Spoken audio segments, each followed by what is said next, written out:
Hi, it's Cara and today we are filming a video that was inspired by a video I saw on Cass from What Cass Reads channel. She did two videos, one which was the lowest rated books on her physical TBR based on Goodreads rating, and the other was highest rated books on her TBR. I'm combining them into one video today because of the pacing of the month and I don't want to split them up. And she did 10 of each, I'm just doing 5 of each. But let's have a chat about these today. So we're going to start from the very lowest to the least lowest of the 5. And then the least highest to the highest, just because of the way I've got them stacked. So we went from kind of lowest rating to highest rating, bottom 5, top 5. So I do want to say, I'm not surprised about the lowest. And really all of these books were above 3 stars. They were between 3 and 3.5 stars, which for me is an okay rating. It was fine, there were no major faults. So, yeah, or only a couple of major faults. Things that I would be like, that could be done better, but not that killed it. So, but I was actually surprised with the top rated books. A lot of things that I would have put on a 5-star predictions video, these are not those. These are books that, well, 3 of them are all the same author. I understand why they're here, but I also don't know if I would give them a 5 stars. These were all between a 4.5 and a 5. They're in the 4.7, 4.8 kind of average range. One of them I've actually been kind of not avoiding reading, but not prioritizing because I didn't enjoy the first one, a 5 star. It was like a 4. 3.75. So I'm, a bit surprised with the top. I think there were lots of things that should have been way higher. But I'm kind of not surprised with the bottom. So let's get started. So the first lowest rated book on my physical TBR is Amity and Sorrow, Amity and Sorrow by Peggy Riley. This is an arc that I picked up when I was working in the bookstore ages ago, so I don't have a finished copy. And I was tempted to unhaul this at one point, but then my mum and I were looking at it and just got really reattached to the idea. So I think it's about a cult kind of thing. It looks really cool, kind of, and it follows the 2 sisters. So Amity says Amity and Sorrow, not everyone wants to be saved. So I have a feeling one sister's trying to get out of this cult and the other one is like, what are you doing? Let's just stay in the cult. I like the cult. So I'm really excited I'm actually really keen to read this. I keep putting it off, but I'm not surprised it's here because I haven't heard anyone really talk about it, but I really like the sound of it. Then we have The Quick by Lauren Owen. I actually am on the fence of whether I want to keep this. It's big and I'm like, it's 500 pages and I don't know how excited I am for it anymore. I did pick this up cheap. It's about a secret society, the Agolius Club,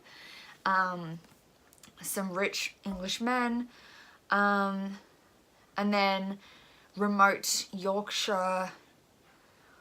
Every time I read the back I'm like, ooh, but also it's really dense and I look at it on my shelf and I don't feel inclined to pick it up. It kind of gives me Sherlock Holmes-y vibes, especially with Mycroft's Gentleman's Club thing. So this was rated second worst on my TBR, but again, it was a 3.6, so maybe it was a 3.3. So it's not bad, really. A book which I actually am pretty keen to read was next up. I'm going to try this on audio, and I've actually heard some amazing things about it, but not that many people read it, I don't think. And that's The Graces by Law Eve. I heard, who was it? It was Sarah Jane from the Book Life talked about this and she really loved it, and that's I picked it up because I had a gift voucher and there was limited new releases at the time, and it was for a particular bookstore that I just couldn't take it home with me. I had to kind of buy it there.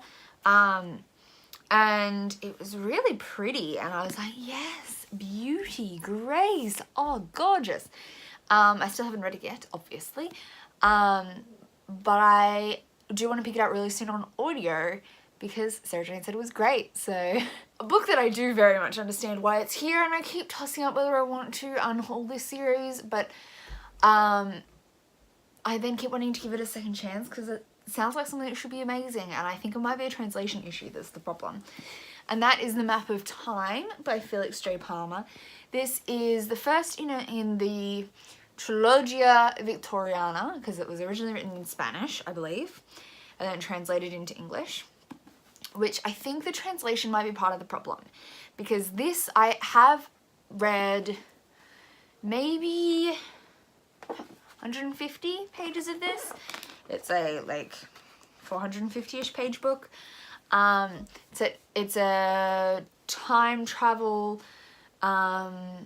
historical fiction, Jack the Ripper, Victorian era. Like, it sounds great in theory, but I have attempted the first 150 pages of this and DNF'd it because I was struggling, but I was also about 16.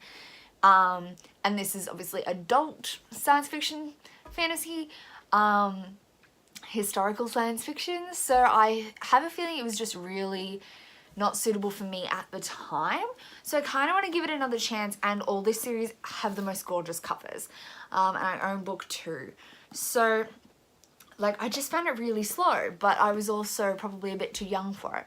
So I want to try it again, but I have DNF'd this once, so I can kind of understand why it's in this bottom 5.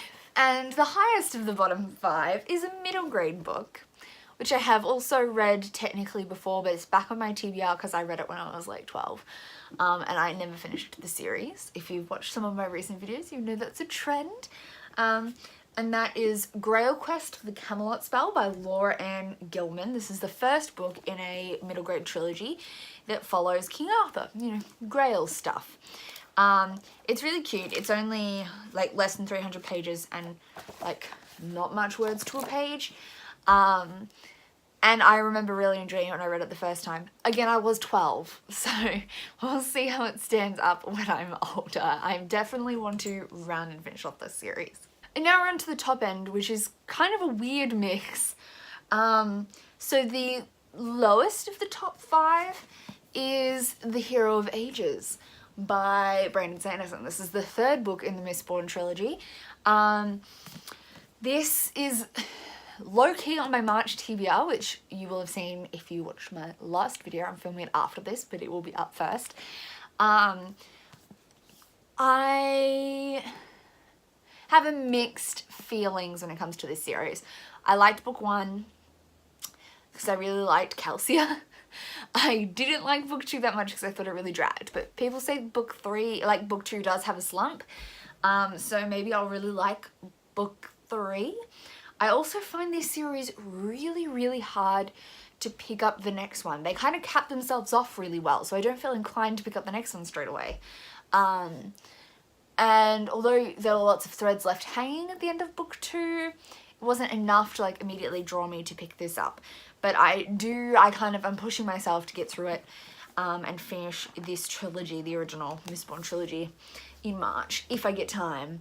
It's like, there's so many other stuff I want to read in March. This is like my lowest priority in March, but I definitely want to get it read sometime this year. Another book that's actually on my March TBR, because it is a new release, and this is the one that I was saying I didn't love the first book, so I'm like hesitant for it, but it is a new release and I'm going to try and read it in March.